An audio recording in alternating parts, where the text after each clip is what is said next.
믿음으로 사는 방법 첫 번째 시리즈를 나누도록 그렇게 하겠습니다. 예수님 공생애 중에 하루는 제자들이 진지하게 예수님께 왔어요. 그리고 요청을 합니다. 예수님, 우리에게 믿음을 더하소서. 예수님과 함께 동고동락을 하면서 매번 느꼈던 거지만 예수님과 그 제자들 사이에 큰 차이가 있었어요. 제자들은 늘 전전긍긍하고 안절부절한데 주님은 늘 견고한 반석 같더라는 거지요. 이게 무슨 차이일까? 어디에서 오는 차이일까? 이제 이네들이 예수님께 다가가서 결국 믿음의 차이라 보고 믿음을 더해 주소서. 그러니까 주님과 같은 좋은 믿음을 가질 수 있는 비결을 가르쳐 주세요. 이와 같은 얘기입니다. 교회를 다니는 분들을 보게 되면 이렇게 또 둘로 나눌 수 있어요. 어쩌다가 평안한 사람이 있고 어쩌다가 불안한 사람이 있습니다.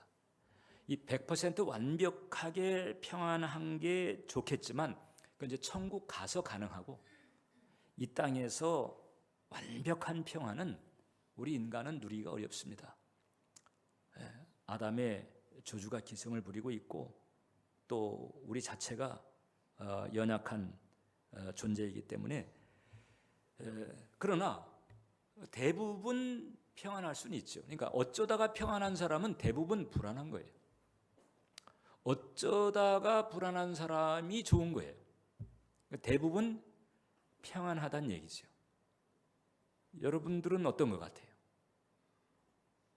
어느 쪽에 속할까? 이 제자들은 이제 그 주님 같은 믿음을 가지기를 원했던 거죠. 그때 주님께서 이네들에게 이 겨자씨 사이즈의 믿음을 언급을 합니다. 너희에게 겨자씨만한 믿음이 있었다면 이 뽕나무더러 들려서 바다에 던지우라 하여도 그렇게 되었을 것이다. 바꿔 말하면 너에게는 이제 겨자씨 사이즈만한 믿음도 없는 것 아니냐. 이제 이렇게 지적하신 것과 같은 거지요.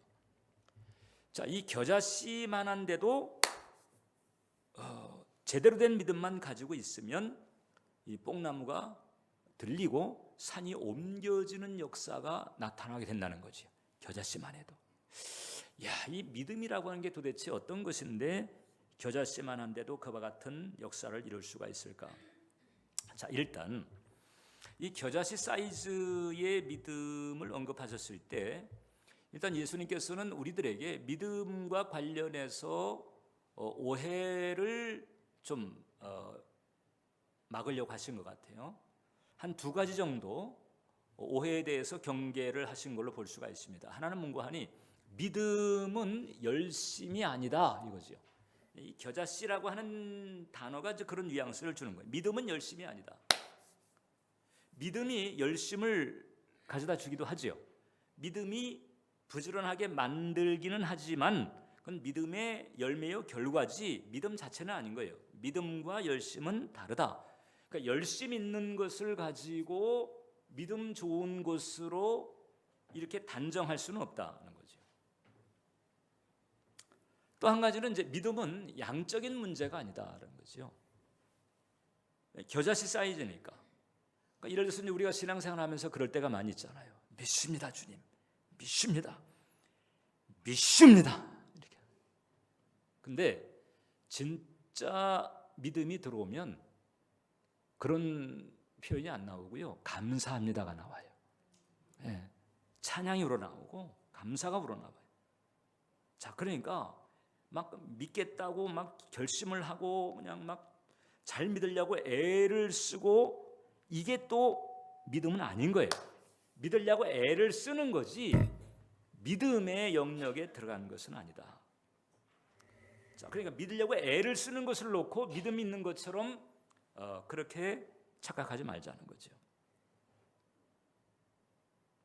이 겨자씨 사이즈에 대해서 어떤 목사님이 이걸 재밌게 좀 해석을 했습니다. 뭐라 그랬는가 하니 이제 하나님의 스케일과 연관을 시켰어요. 일단 이제 그 목사님의 해석 말고 이제 좀 이런 얘기가 있잖아요. 성경에 보면 주께는 하루가 1000년 같고 1000년이 하루 같다. 이 시편에 있잖아요. 그러니까 이제 한 성도가 주님에게 주님, 주님에게는 하루가 1000년 같고 1000년이 하루 같다면서요. 그렇지. 그럼 주님에게 그러면 1호는 우리에게 얼마인가요? 글쎄 한 1억 정도 될 걸. 뭐 이렇게 했단 말이에요. 그러니까 이 성도가 주님에게 부탁을 한 거예요. 주님 그럼 1원만 주세요. 그랬더니 주님이 그럼 하루만 기다려라. 이제 스케일이 달라요. 자, 그래서 이게 이 겨자씨가 작지 않습니까? 작아도 일단 이게 하나님의 그 믿음의 영역에 들어가 버리게 되면은 이게 어마어마할 수가 있다. 예를 들어서 1% 이자라고 하는 게 있잖아요. 은행에 이제 뭐 은행에서 1% 이자를 받는다고 해봐요. 그러면 그 원금이 100만 원일 때 이자는 10,000원. 그러나 원금이 1억이면 100만 원이에요. 원금이 1조다. 그러면은 1% 똑같은 1%. 예? 퍼센테이지는 똑같은데 원금이 1조면 100억이에요. 원금이 100조면 그 1% 이자가 1조인 거죠. 1%인데. 근데 그 원금 사이즈가 얼마인가에 따라 다른 거죠. 그러니까 이 겨자씨만 해도 크고 광대하신 하나님의 역사에 겨자씨는 이게 또 스케일이 닿다. 그래서 산이 들려지고 뽕나무가 들려지는 이와 같은 일들이 일어날 수가 있는 것이다 라고 하는 거죠. 겨자씨라고 해서 우습게 보지 말라. 하나님 나라에서의 겨자씨는 스케일이 다르다라고 하는 거죠. 중요한 것은 믿으려고 애를 쓰는 것 혹은 또 어떤 이 교회 생활, 교회 활동 여기에 열심을 내는 것 이것도 중요하지만 가장 중요한 것은 제대로 된 믿음의 영역 안에 들어가는 것이 중요하다. 일단 제대로 된 영역의 믿음 안에만 들어가면 이게 겨자씨만 할지라도 하나님의 엄청난 역사를 불러올 수가 있다고 하는 거죠. 자, 그럼 믿음으로 산다고 하는 것이 어떤 것일까? 우리가 신앙생활하면서 이렇게 믿음으로 가려면 그러니까 믿으려고 애를 쓰는 게 아니에요. 믿는 것처럼 보이는 그런 거 말고 진짜 제대로 된 믿음의 코스로 가려면 어떻게 해야 될까? 이미 제가 작년에 센트레톡에서 예배 드릴 때 여러분들에게 말씀드린 적이 있었어요. 믿음이라고 하는 것은 우리의 삶에서 이 믿음의 메커니즘이 어떻게 돌아가느냐? 믿음이라고 하는 것은 내게 닥쳐진 사실을 놓고 내가 내 견해, 내 분석, 내 판단으로 빠지는 것이 아니고 진리로 옮겨 타는 것이다. 닥쳐진 사실에서 내 견해, 내 생각 일로 이렇게 왔다가 진리로 가는 게 아니에요. 내 생각, 내 견해로 일단 빠지잖아요. 그러면은 사실 믿음으로 사는 것은 물 건너간다고 볼 수 힘들어요. 내 견해나 내 생각으로 왔다가 믿음의 영역으로 가기는 이게 참 쉽지가 않다. 그냥 사실에서 진리 쪽으로 그냥 곧바로 옮겨 타야 돼요. 그래서 제가 여호수아 혹은 다윗의 사례를 여러분들에게 말씀드린 기억이 있어요. 이 골리앗이라고 하는 사실을 놓고 이스라엘 군대는 아이고 이 등치 봐 싸움이 안 되겠네. 아이고 무서워.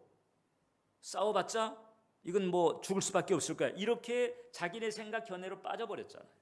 근데 다윗은 안 그랬어요. 다윗은 하나님 입장에 서서 하나님의 생각으로 골리앗에게 맞붙었잖아요.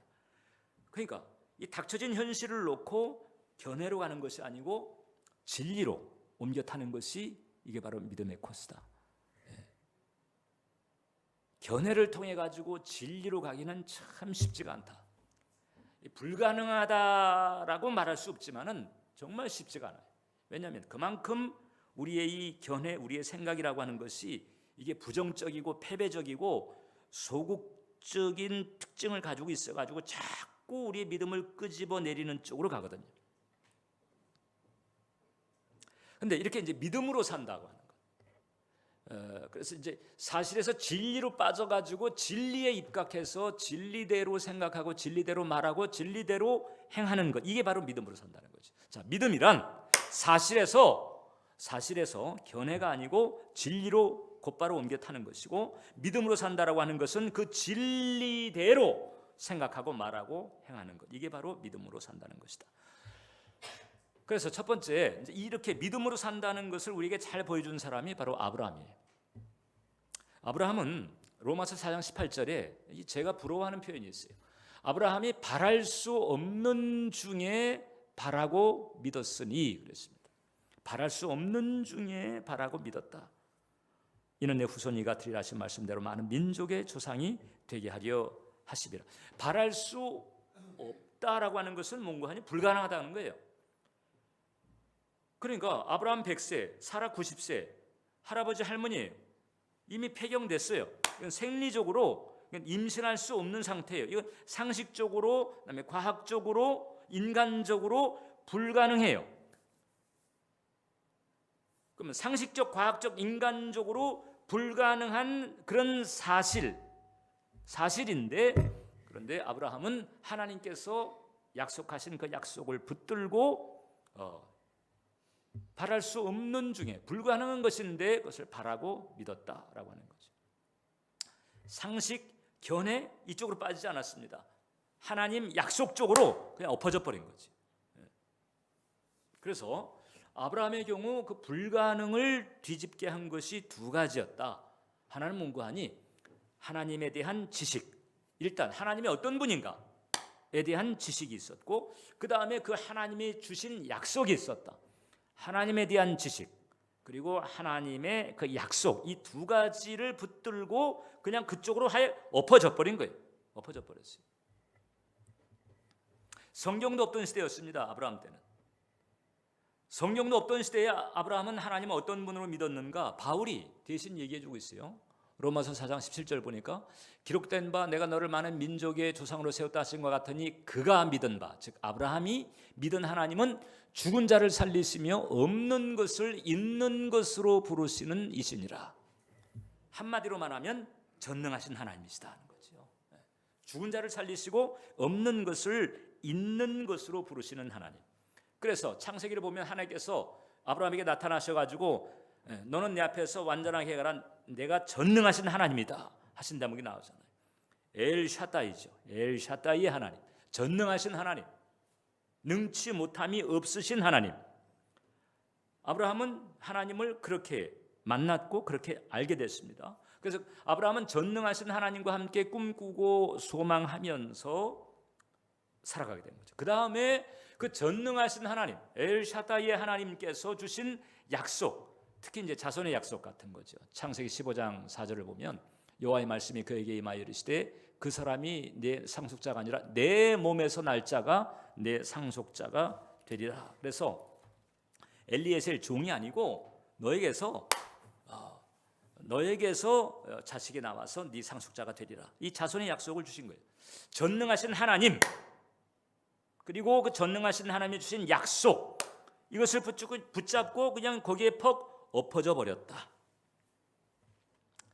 사실에서 생리적으로, 상식적으로 이게 불가능한 상태인데 그것을 놓고 불가능하기 때문에 이거 말도 안 돼.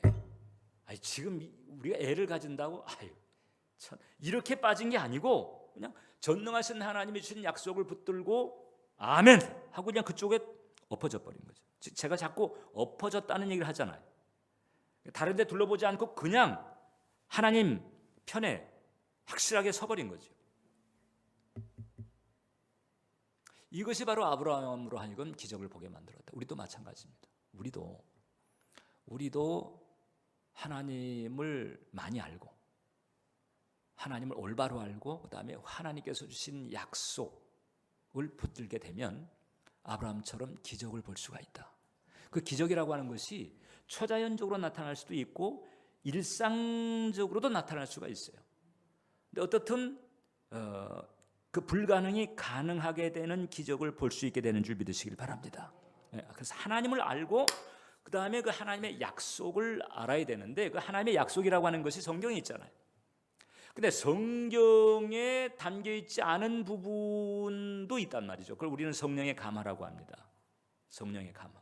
성경에 기록은 없지만, 그러나 성경을 바탕으로 성경의 맥락에서 성령께서 내게 주시는 감화, 이것도 하나님의 약속인 것이거든요. 근데 일단은 하나님에 대해서 올바로 아는 것이 중요하다. 여러분, 그 현대 기독교 사이에 있어서 기도의 스승, 기도에 관한 한 제일 가는 스승으로 간주되는 분이 바로 조지 밀러 목사님이에요. 1800년대 활동하셨던 분입니다. 원래 독일 분인데 영국 브리스톨에 건너가서 이제 목사님이었는데 이제 고아원을 운영하는 쪽으로 이제 이렇게 사역을 잡고서 고아원을 60년 이상 운영을 합니다. 근데 이분의 특징이 뭔고 하니, 그 고아원은 늘 돈이 들어가는 데잖아요. 아이들을 양육시키려면 먹이고 그리고 키우고 또 뭐 이렇게 뒷바라지 하려면은 계속 그 돈이 들어가는 데입니다. 그런데 조지 물러 목사님은 순전히 기도로만 응답을 받아서 고아원을 운영했어요. 그러니까 기도도 하고 사람들에게 기부도 요청하고 이게 아니고 그냥 기도만 했어요. 기부 요청을 하지 않았습니다. 하나님께만 기도하고 그 기도를 들으시던 하나님께서 사람의 마음을 움직여서 알아서 기부하게 했어요. 그래서 순전히 기도로만 응답받고 60년간 아이들을 양육했는데, 제가 그 런던에서 목회할 때 그 선교센터에서 이제 그 현지인 사역을 했거든요. 그때 그 현지인들을 위한 기도 학교를 했댔어요. 기도 학교를 하게 되면은 한 세션을 이제 금요일에 한 주에 한 세션 하면서 그다음에 10개 세션을 하고 그다음에 이제 마지막 견학 코스가 있는데, 그게 바로 이제 조지 물러 목사님이 일했던 그 고아원 시설을 돌아보고, 지금도 고아원은 아니죠. 지금은 이제 그 건물이 전문대학 건물이 됐는데 건물을 잘 지어놨어요. 애슐리라고 하는 곳에 있는 고아원인데, 그리고 이제 그 부근에 그 조지 물러 하우스가 있어서 그 조지 물러 목사님이 썼던 책이라든지 뭐 책상이라든지 그 기념관이 있어요. 이제 거기를 한번 이제 둘러오는 그 견학 코스를 마치게 되면 그 다음에 이제 수료장을 이렇게 주는 이런 이제 과정들을 좀 한 적이 있거든요. 근데 저때 그 가서 앨범이라든가 이런 걸 보게 되면요, 그리고 이제 그때 당시 아이들이 입었던 옷들이 이제 있거든요. 옷감을 만져보게 되면 그 비로도로 해가지고 그 지금도 사실 괜찮은 옷감. 그때 당시로 보게 되면 좋은 옷감인 거죠. 수영장도 있고 음식도 비교적 잘 먹이고, 물론 이제 고생하는 때도 있겠지만은 전체적으로 봤을 때 막 그냥 쪼들려 가지고 그냥 막 허덕이는 그런 거하고는 조금 분위기가 달랐다. 그냥 순전히 기도로만 이렇게 한 거죠. 근데 조지 물러 목사님은요, 이렇게 기도의 역사를 봤단 말이죠. 기도에 대해서 응답하시라고 하는 소위 역사하는 믿음이 있었단 말이죠. 그 역사하는 믿음이 어디서 왔느냐? 뜨거운 기도, 깊은 기도, 기도의 방법에서 왔느냐? 그 조지 물러 목사님은 그렇게 얘기하잖아요. 내가 이와 같이 역사하는 믿음을 가지고 기도할 수 있었던 비결이 있었는데, 그것이 바로 뭔가 하니 내가 하나님께 몰입하는 시간을 가졌다. 하나님께 몰입하는 시간. 우리가 물론 이제 기도하는 것도 하나님께 몰입하는 시간이지. 그러나 기도보다도 더 우리로 하여금 하나님께 몰입하게 만드는 시간이 있어요. 바로 뭔가 하니 하나님 말씀을 읽는, 성경 읽기. 기도도 어떻든 하나님 앞에 있는 거잖아요. 그러나 사실 기도 시간의 초점은 중보 기도가 아닌 한 대부분 나에게 초점이 있어요. 내 문제, 내 앞에 닥쳐진 어떤 어려움, 나의 필요. 사실 하나님께 기도하지만 이 초점은 나한테 있는 것 같을 때가 많이 있는 거죠. 근데 조지 뮬러 목사님은 하나님께만 몰입하는 시간을 가졌다.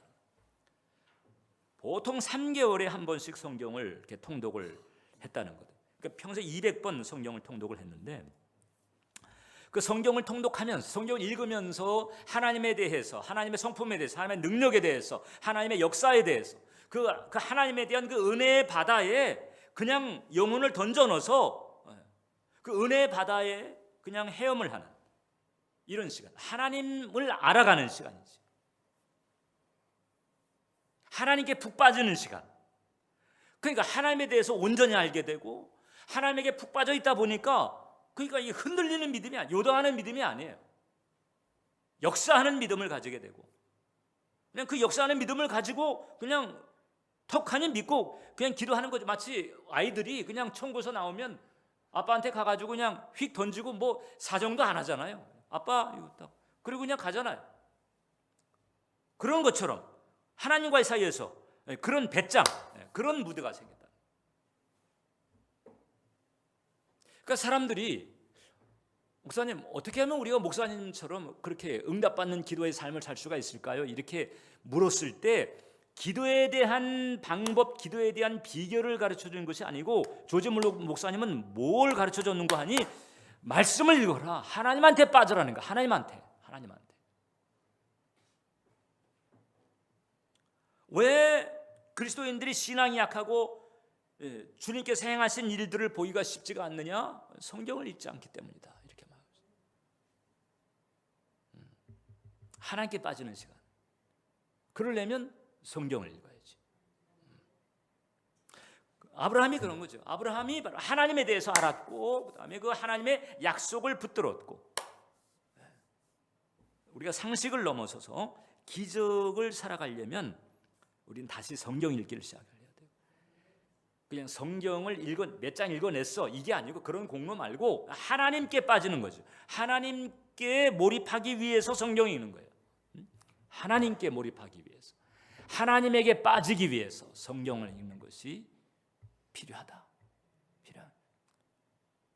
그리고 죄송하지만 여러분들이 그렇게 성경에 빠져서 하나님께 몰입하지 않게 되면 역사하는 믿음 받기가 이게 참 쉽지가 않다.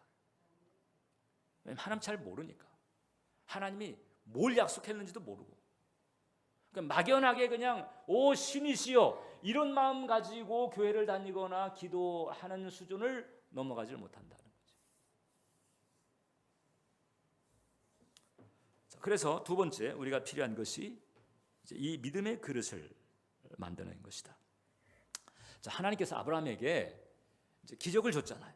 100세 때 아들을 낳게 만든. 아브라함 내외에게 기적을 베푼 거예요. 아브라함 내외의 몸에 기적이 임한 거죠. 근데 그 기적이 임하기 전에 먼저 하나님께서 이 믿음의 그릇을 이렇게 만드는 작업을 했어요. 그런 과정에서 이제 제일 중요한 작업이 바로 뭔가 하니, 아브라함 내외의 이름을 바꾸라고 한 거였어요. 창세기 17장 5절을 보게 되면, 이제 후로는 내 이름을 아브람이라 하지 아니하고 아브라함이라 하리니 이는 내가 너를 여러 민족의 아버지가 되게 함이니라. 아브람 하게 되면 그냥 아비예요. 그런데 아브라함 하게 되면 여러 민족의 아버지, 복수예요. 사례, 여주인이에요. 그런데 사라 하게 되면 많은 민족의 여주인이에요. 복수가 되는 거죠. 지금 자식이 지금 없는데, 그런데 서로 간에 이름을 바꿔 부르는데 많은 민족의 아비요, 많은 민족의 어미요, 서로 간에 그렇게 부르게 한 거예요. 이름이라고 하는 것은 존재 그 자체거든요. 여러분이 정재우 하게 되면 이제 저의 이미지나 저의 뭐 음성이라든지 저에 대한 임프레션 같은 것을 여러분들이 생각하잖아요. 정재우는 내 존재, 여러분들에게, 저 자생에도 마찬가지. 근데 이름을 바꾸라는 거예요. 이름을 바꾸라고 하는 것은 존재를 바꾸라는 거지. 그 존재가 어떻게 바뀌어질 수가 있을까? 내면이 바뀌어지면 돼. 나의 내면이 바뀌어질 때 나의 존재가 바뀌어지게 되는 것이다. 그러니까 이름을 바꾸라고 하는 것은 내면을 바꿈으로 존재 그 자체의 변화가 오게 하라. 그래서 하나님의 기적을 받아 담을 수 있는 그릇을 바꿔라. 여러분, 그렇다고 이제 여러분들이 그냥 당장 가가지고 장명소 가가지고 이름 받아가지고 이름만 바꾸면 될까요? 한 사회 심리학자가 그 성형 수술을 받은 사람을 연구를 했어요.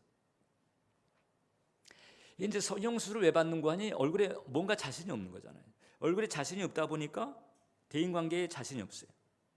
그리고 열등감이 있어요. 그리고 소극적이 돼요. 안 되겠다, 바꾸자. 이래가지고 이제 가서 성형 수술을 해가지고 얼굴 바꿨어요.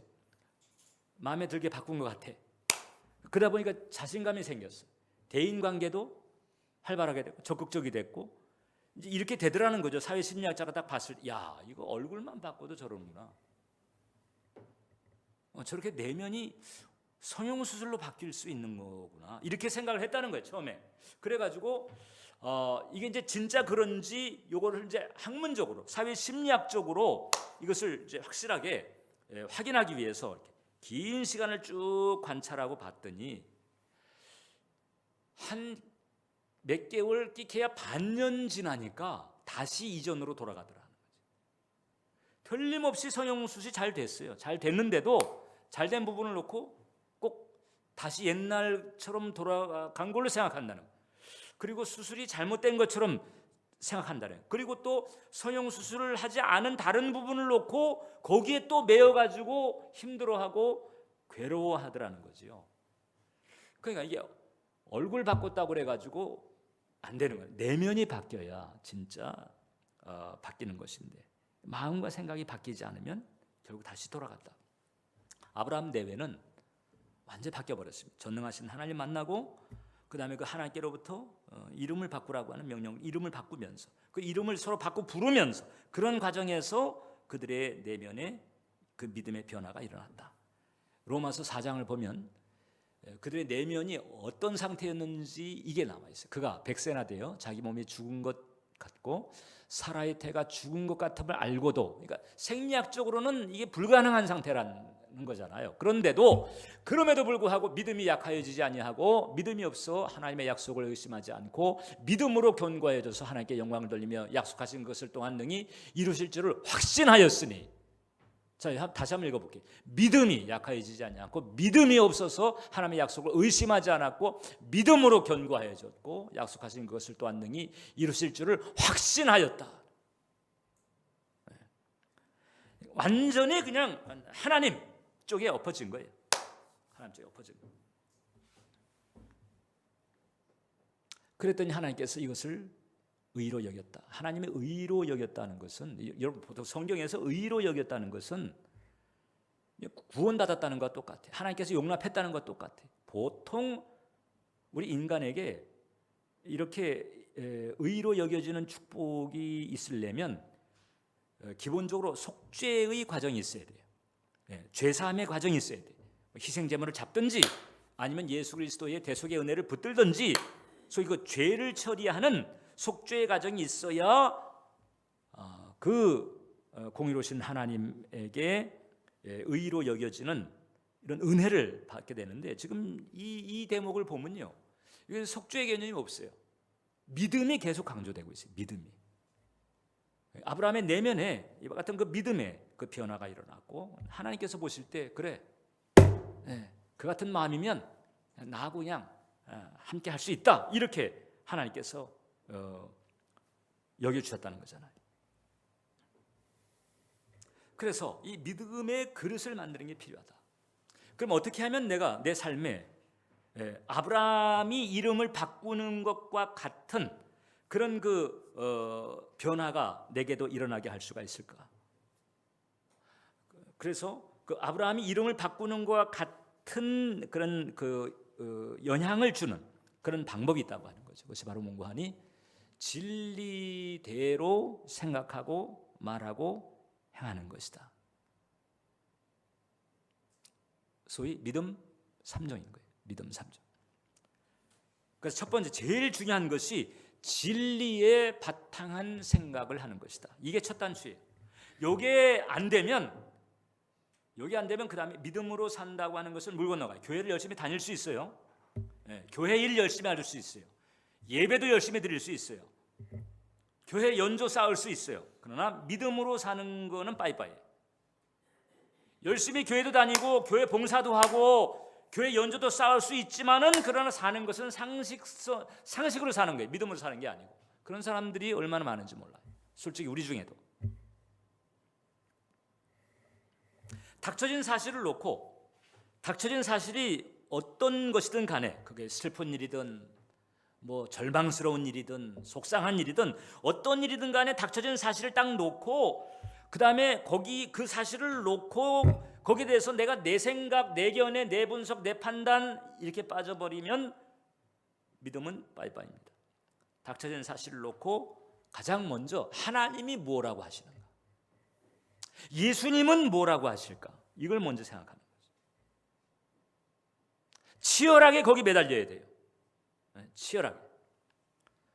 그러면 예수님께서 뭐 성경 말씀을 생각나게 하시든지 혹은 어떤 그 영적인 감화를 주시든지 그럴 수도 있겠지만은 그 이전에 일단 예수님은 뭐라고 하실까, 예수님은 어떻게 생각하실까를 먼저 생각하잖아요. 그럼 최소한 속상하거나 혹은 절망스럽게 만드는 일이 닥쳤다 할지라도 기도하자. 하나님 도움을 구하자. 이런 생각은 최소한 우리가 건질 수가 있다는 거죠. 자, 그러니까 다시 한번 여러분들에게 말씀드립니다. 어떤 사실이 닥쳤을 때 슬퍼하고 염려하고 절망하고 이거는 예수님 생각이 아니잖아요. 진리가 그렇게 하래요? 여러분, 진리가 성경 어느 구석에 문제가 닥쳤을 때 슬퍼해라, 절망해라, 낙심해라, 포기해라 그런 얘기 해요? 싸워라 그런 얘기 해요? 안 하잖아요. 그럼 우리도 안 해야 된다는 거지. 그러지 말고 예수님께서 어떻게 생각하실까 거기에 맞추려고 노력을 해야 되는 것이다. 이게 안 되면 교회도 계속 다닐 수가 있고 그다음에 죽은 다음에 천국 갈 수도 있겠지만 이 땅에서 신앙생활 할 때에 사실 신앙생활 하는 것처럼 보이지만은 사실상 신앙생활을 안 해요. 그냥 은혜로 교회를 다니긴 하지만 배짱 좋은 불신자보다도 더 힘들게 인생을 살아갈 수가 있다. 배짱 좋은 불신자보다도 못해요.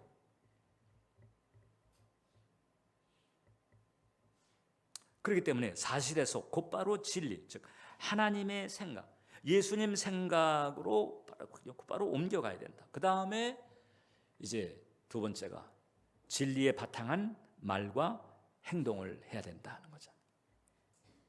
여러분, 말은 생각의 표현이에요. 생각이 넘치면 이게 말로 나타나요. 그래서 내 생각이 진리에 바탕했다면 그럼 이제 진리를 말하게 되죠. 자, 아까 제가 여러분들에게 아브라함 내외가 이름을 바꾸었을 때 자기네끼리만 이름 부른 게 아니거든요. 아이고, 이게 많은 민족의 아비, 많은 민족의 어미라고, 아이고 이거 우리끼리나 하지, 사람 있을 때 남사스러워 가지고 이거 뭐라 그러겠어? 그냥 이 자식이 없어 가지고 그냥 맛이 같다고 안 그러겠나? 그냥 우리끼리만 이렇게 안 했단 말이죠. 사람이 있든 없든 뭐 어디 마실 갔을 때도 마찬가지고 뭐 시장에 갔을 때도 마찬가지고 아무튼 그냥 아브라함이요, 사라요 이렇게 부르는 게 뭔고, 많은 민족의 아비요, 많은 민족의 어미요 이렇게 부르는 거죠. 그래서 사람들이 들었을 때 아이고 저 또 노인네들이 저 애가 없다 보니 저렇게까지 되는구나, 이렇게 얼마든지 이걸 힐난하고 비판하고 그럴 수 있겠지만은 그건 상관없어요. 그거 개의치 않았습니다. 하나님께서 하라고 그랬어요. 하나님께서 하신다고 그랬어요. 그러니까 얘네들의 마음속에는 하나님께서 하신다, 하나님은 하신다, 하나님은 하신다, 하나님은 하신다, 이런 마음을 가지고 믿음의 말을 했고 믿음의 행동을 한 것과 같은 거예요. 그러니까 예를 들어서 거기서 좀 심술궂은 사람이 아마 다가가가지고 아브라함에게 그런 얘기 했을 수가 있어요. 아니 지금 두 분 뭐 하시는 거예요? 이름을 바꿨어. 왜요? 그랬더니 하나님이 바꾸라고 하셨어. 자식을 주시겠다고 하셨거든. 자식이요? 실례지만 두 분 연세가 올해 어떻게 됐나요? 상관없어. 하나님께서 주신다고 약속했어. 하나님은 하실 거야.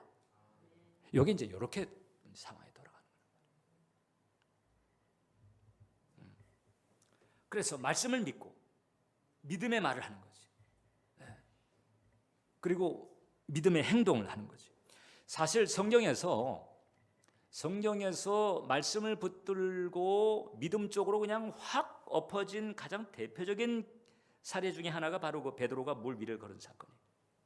그러니까 이 베드로도 아브라함과에 속한 사람이었는데 예수님께서 풍랑 위를 걸어오실 때 다른 제자들은 배 안에서 아이고 이제 우리는 살았네, 여기서 끝쳤어요.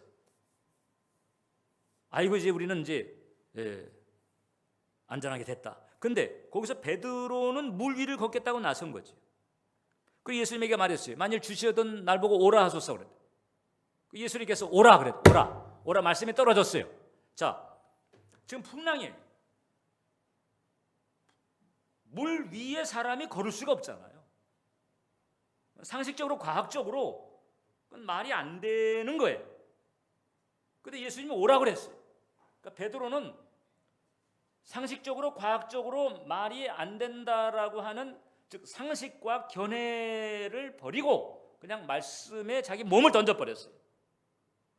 말씀에 얼마든지 이거 사람이 물 위를 걷는 게 말이 돼? 그 누가 뭐라고 그랬어요. 그런데 베드로는 그냥 오라고 한 그 하나님의 말씀 위로 사실 자기 몸을 던진 것과 같다. 진리로 엎어진 풍랑이라고 하는 사실을 놓고 오라고 한 주님의 말씀에 엎어져 버린 거지. 아브라함과에 그랬더니 물 위를 걸었잖아요. 물 위를 걸었어요. 그래서 진리 혹은 말씀에 바탕한 생각, 말, 행동, 이게 바로 믿음으로 사는 것이다. 그리고 이렇게 가려고 하는 거지. 자꾸 내 견해나 내 판단이나 내 분석이 끄잡아 당기려고 이렇게 할 때 그 버려야 돼요. 외면해야 돼요. 거부해야 돼요. 그리고 말씀 쪽으로, 진리 쪽으로 가요. 그럼 세상에서는 믿음 없는 사람들, 세상에서는 아이고 미쳤네, 교회 다니더니 왜 저래? 말이 돼? 그런 얘기 하죠. 그런 얘기를 들어야 된다는 거라잖아요. 그런 얘기 좀 들어야 된다는 거잖아요. 그런 얘기를 못 들었다. 그러면 그냥 상식으로 좀 살아요. 믿으려고 애는 쓰고 있지만 믿음의 영역에 들어간 것은 아니고 상식으로 사는 거죠. 그렇기 때문에 우리가 이 믿음으로 살려면 주님이라면 어떻게 생각하실까? 주님이라면 어떻게 말씀하실까? 주님이라면 어떻게 행하셨을까? 이것을 계속 우리가 생각하면서 거기에 우리가 치열하게 그 주님 쪽에 그냥 엎어지는 쪽으로 계속 생각을 돌려야 된다. 어떤 일을 겪든지 간에 무슨 일을 만나든지 간에 여러분 지금 이 생각, 저 화면을 보세요. 화면 스크린. 주님이라면 어떻게 생각하실까? 어떻게 말씀하실까? 어떻게 행하셨을까? 이 생각 바깥을 넘어가지 않도록 하라. 이 생각 바깥을 넘어가게 되면 그냥 상식의 영역이고요. 심지어는 어둠의 영역이다.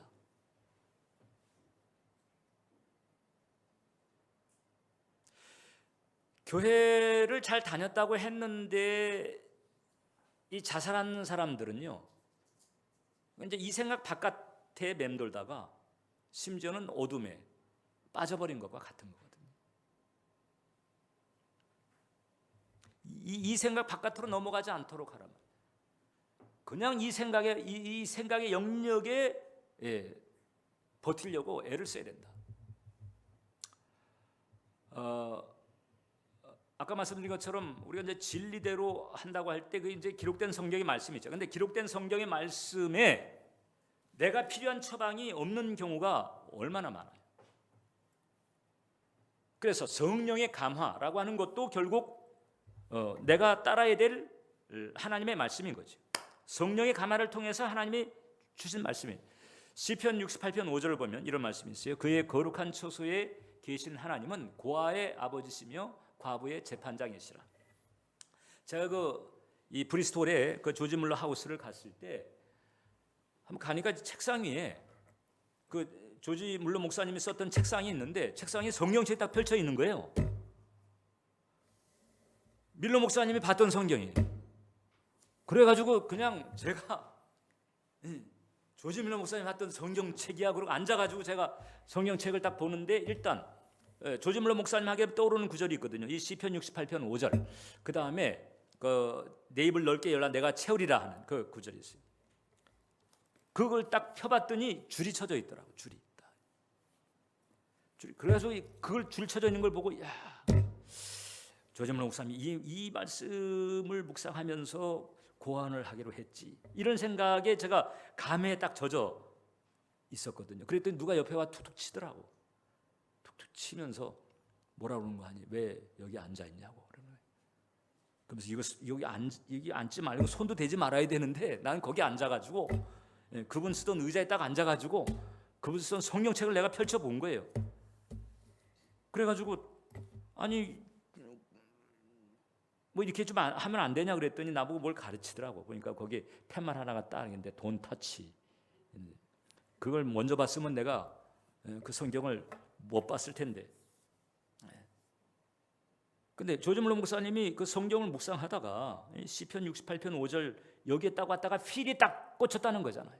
필이. 하나님은 고아의 아버지시면 고아의 아버지시니까 아비가 자식을 보호하고 필요한 것을 공급하는 것처럼 하나님께서 고아를 살피시겠구나. 이 말씀에 필이 딱 와가지고 이때 고아원을 해야 되겠다. 자, 이 말씀 어디에 조지 밀러 목사 너는 고아원을 해라 이런 말씀이 없었잖아요. 그러나 이 말씀을 묵상하는 과정에서 성령께서 감화를 주신 거예요.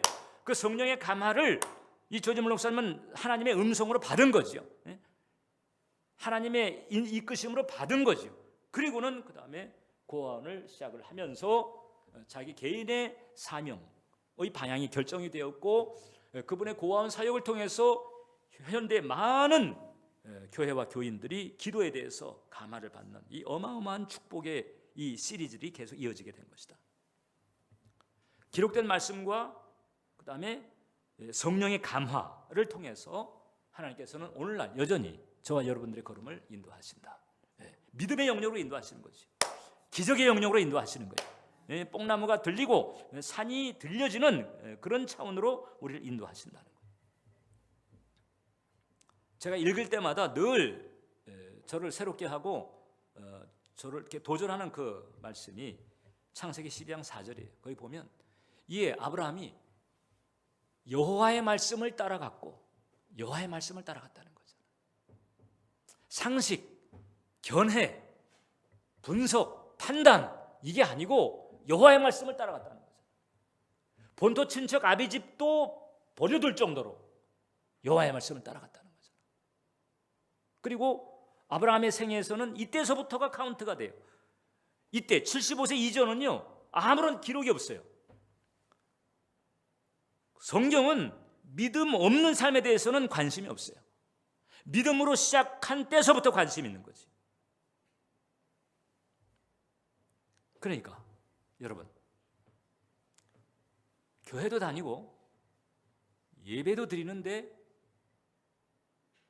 신앙생활은 상식으로 가는 이제 이런 수준은 우리가 좀 졸업을 하잖아. 배짱 좋은 불신자보다도 더 전전긍긍하고 더 안절부절하고 이게 모순이잖아요. 이런 것들을 우리가 좀 졸업을 하자. 믿음의 삶을 살고 이 믿음의 그 공동체가 되도록 하자는 거지. 어떻게 하면 되냐? 사실 메커니즘은 간단해요. 닥쳐진 사실에서 진리, 말씀 이쪽으로 그냥 다른 데 한눈 팔지 말고 퍽 엎어지면 돼. 엎어지면 돼.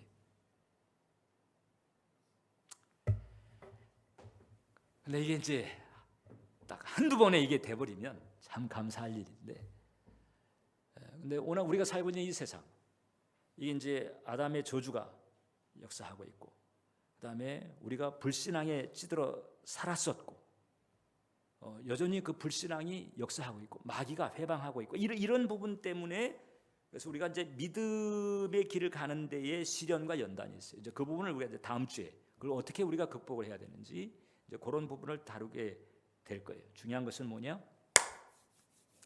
믿음으로 살자. 예수님 오실 때 배 안에 있었던 다른 제자들처럼 아이고 그냥 이제 우리는 살게 됐네, 여기서 끝날 수도 있어요. 아이고 이제 우리는 이제 안전하다, 여기서 끝날 수 있어요. 근데 베드로는 물 위를 걸었잖아요. 하나님은 그 베드로에게 초대교회를 세우는 일을 맡겼어요.